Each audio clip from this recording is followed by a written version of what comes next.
요새 북유럽이라고 하는 곳에서 여성들을 대상으로 군대 보내는 것 관련해서 얘기가 많이 나오는 것 같습니다. 여러분, 이제 미국이 더 이상 공짜로 자기들을 지켜주지 않는다. 니네들 군사력 우리가 동원해가지고 지켜주니까 그에 대한 국방비 돈 내라. 이렇게 이제 미국이 유럽에게 나오고 있는 거고, 유럽은 스스로 자신의 힘을 가지지 않으면 안 되겠다라는 생각에 병력들을 늘리려고 하는데, 막상 그러고 나니까 저출산이나 아니면 근본적으로 이제 인구수가 부족해서 자기네 뜻대로 안 되는 거예요. 그러다 보니까 이제 국내지책으로 여성들까지 군대에 보내겠다, 뭐 이런 결정들을 해서 이제 그렇게 움직여 나가는 것 같습니다.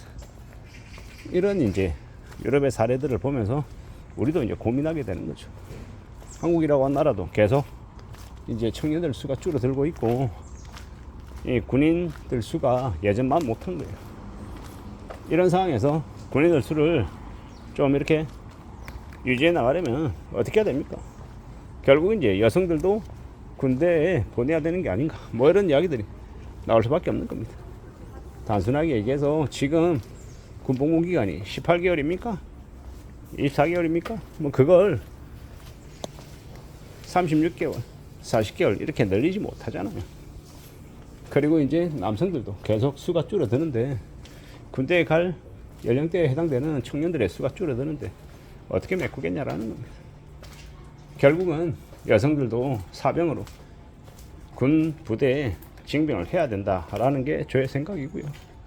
물론 모든 여성들을 다 그렇게 한다, 뭐 이러기보다는 한시적으로 좀 이렇게 이제 보완책이 필요하겠죠.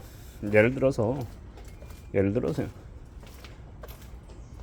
뭐 30세까지 좀 적극단적인 얘기일 수도 있는데, 30세까지 결혼하지 않은 대상, 여성 대상, 혹은 30살까지 출산하지 않는 여성들 관련해서는 군부대 징집 의무가 있다, 뭐 이런 것들을 형식상으로는 기본적으로는 자원 입대하는 형태로 하고요. 예를 들어서 뭐 30대 이전까지는 자원 입대하는 형태로 하고, 예를 들어서 뭐 30세 이상에도 결혼하지 않았고 출산도 하지 않았다라고 하면 그 여성들은 이제 강제로 이제 징집하게끔 하는, 뭐 제가 뭐 그냥 두서없이 얘기하는 거지만 뭐 나름의 가이드라인 규정을 세워야겠죠. 여러 가지의 정책들을 세워서 이제 움직여 나가야 되는 것 같습니다. 제가 좀 말을 좀 매끄럽게 못했는데, 뭐 예를 들어서 군대를 면제받을 여성들, 예를 들어서 뭐 25세까지 결혼하고 뭐 출산을 한다, 그러면 이제 군 면제. 그게 아니다라고 하면 기본적으로는 여성 전체도 다 군대 가는 걸로 기본값을 그렇게 해놓는 것도 방법이라고 봅니다. 그렇게 해놓으면, 그렇게 설정해 놓으면 실제로 이제 군 병력 수가 지금보다는 그래 좀 더 늘어나지 않겠냐라는 겁니다. 여성들에게 남녀 차별, 남녀 평등, 이게 되게 많이 하잖아요.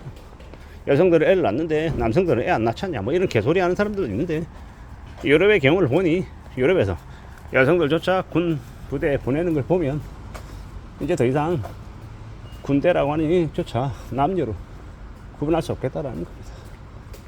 여군 장교도 있고 여군 부사관들도 있는 거 보면 기본적으로 여자라고 해서 군대에 적합하지 못하다라는 게 어쩌면 더 성차별적인 발언일 수도 있겠다라고 생각을 하고요. 한국이 일본과 러시아와 중국 텀바구니에서 그래도 나름 계속해서 성장해 나가고 자리매김하려면 어떻게 해야 되겠습니까? 군사력을 유지할 수밖에 없다라는 겁니다. 그 군사력을 유지하는 절대적인 힘 위에서 우리가 경제력도 지킬 수 있는 거고, 우리의 삶도 다듬어 나갈 수 있다라고 보는 겁니다. 그런 생각들을 가지고 있다라고 말씀을 드리는 거고, 우리가 어떻게든 우리의 힘으로 우리 스스로를 지키는 게 맞지, 미국이 우리를 도와줄 것이다, 미국이 우리의 뭔가를 다 도맡아서 챙겨준다, 이런 안이라면 안 갖는 게 좋을 것 같습니다. 물론 한미동맹 국권이 유지되어야 하고 주한미군 철수하면 안 되고 계속 유지가 되어야죠. 그런 것들을 제거하자라는 얘기는 절대 아니고, 주한미군 유지가 되고 한미동맹 굳건한 상태에서도 우리는 우리의 힘을 가져야, 그래야 우리의 목소리를 낼 수 있다는 겁니다. 우리가 힘도 없이 해주세요 해주세요 말만 하면서 지낼 수 있느냐? 그렇지 못하다라는 겁니다. 우리가 어떻게 살아갈지, 우리가 어떻게 우리의 터전을 갖고 나갈지에 대해서는 누구에게 달려있다? 우리에게 달려있다. 그리고 개개인들은, 이런 험난한 혼탁한 세상을 살아가고 있는 우리 개개인들은요, 우리 스스로의 건강을 챙기기 위해서 무던히 애써야 되는 거죠. 저도 이제 제가 이제 뚱뚱하지도 않고 말랐죠. 말랐는데 매일같이 이렇게 걸으면서 움직이면서 최소한의 운동량을 소화해내려고 했습니다. 매일은 아니어도 이틀에 한 번 꼴 평균 턱걸이도 하려고 애쓰고 근력 운동하려고 애쓰고, 또한 이렇게 계속 걸으면서 유산소 운동도 계속 꾸준히 하려고 노력하는 편입니다. 왜겠습니까? 그렇게 해야 저의 건강을 제 스스로 지킬 수 있는 거죠. 누가 대신 지켜주는 게 아니잖아요. 내가 나의 건강을 챙기는 거죠. 그런 생각으로, 그런 마음으로 지금을 지내려 합니다. 마찬가지로 이 나라를 지키는 것도 누가 지킵니까? 군대라고 생각하는 겁니다. 우리는 지금 중국이 대만을 침공할지도 모른다라는 이야기도 되게 많이 나오고, 이 동북아에서 어떤 일이 생길지 누가 장담하냐라는 겁니다. 한국이라고 하는 나라는 절대 전쟁과 상관없을 거야, 엮이지 않을 거야 라고 누가 자신만만하게 얘기할 수 있냐라는 겁니다. 알 수 없기 때문에 그에 대한 대비나 대응은 꼭 필요하다라고 생각합니다. 혼란스러운 지금의 시기에 군대까지 챙겨야 되나, 이렇게 답답해하는 사람도 생길 수 있을 것 같은데, 불편하지만 당연한 이야기, 힘을 가지고 있어야, 그래야 우리의 삶을 지켜내드리는 겁니다. 우리의 삶을 지켜내기 위해서, 우리가 앞으로 나아가기 위해서 뭐가 좀 더 필요하고 어떤 것들을 좀 갖춰야 될지에 대해서 잘 생각해 보자고요. 나라에서 군대가 필요하듯 우리 개개인들에겐 또 다른 필요한 게 뭔지도 한번 좀 생각해 봤으면 좋겠습니다. 우리는 언제든 마음을 굳게 먹고 단단하게 살아가야죠. 좀 더 강해져야 될 것 같고요. 그런 강함과 단단함, 각오 속에 우리가 또 우리의 삶을 또 만들어가야 되지 않겠습니까? 헤쳐나가야 되지 않겠습니까? 여러 가지를 좀 살펴봐야 된다라고 봅니다.